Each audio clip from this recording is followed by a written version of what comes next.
చింతల పోలమ్మ మాయమ్మ చింతల పోలమ్మ మాయమ్మ చింతల పోలమ్మ.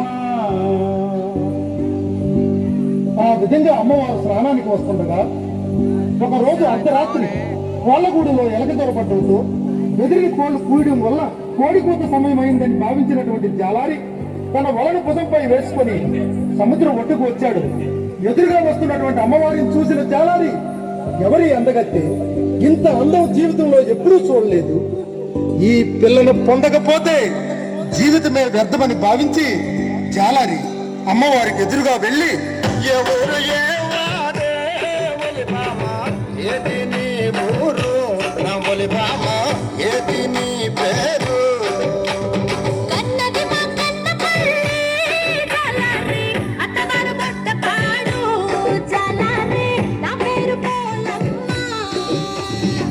ఏదే పిల్ల కన్నవారు మాకన్న పిల్ల అత్తవారు బొడ్డపాడా బొడ్డపాడు నిన్నెప్పుడు నేను చూడలేదే నాకెప్పుడైనా నువ్వు చూసావా? చూసానరా జాలారి.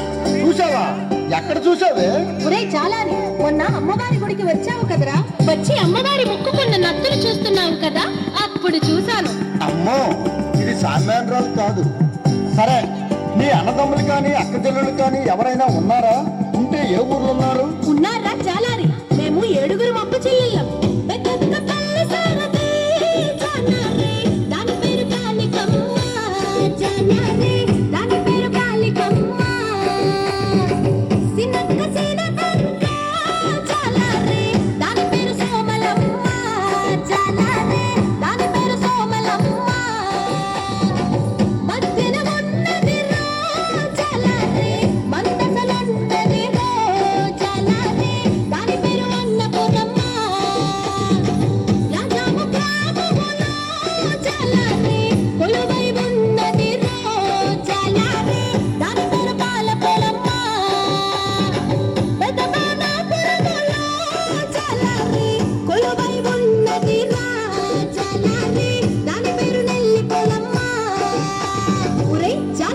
అందరికంటే చిన్నదాయి మహా అందగత్తే సువర్ణపురములో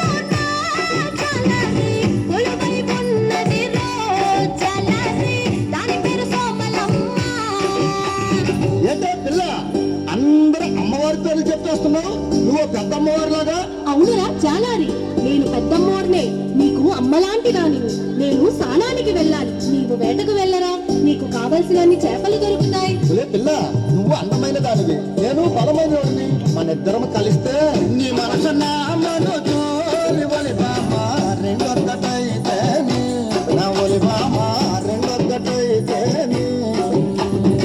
నీ కనువ నా కనువ ఒలి బామ రెండు కలిస్తే నా ఒలి బామ రెండు కలిస్తే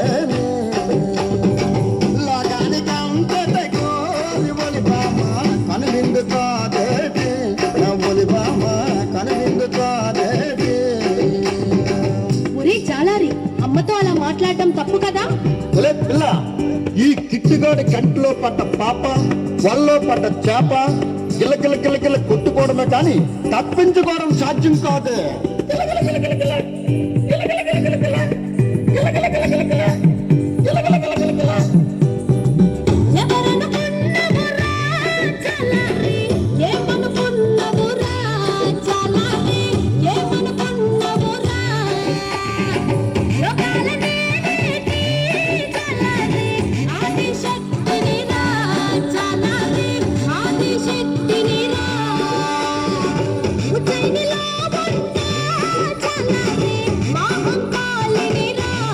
చాలా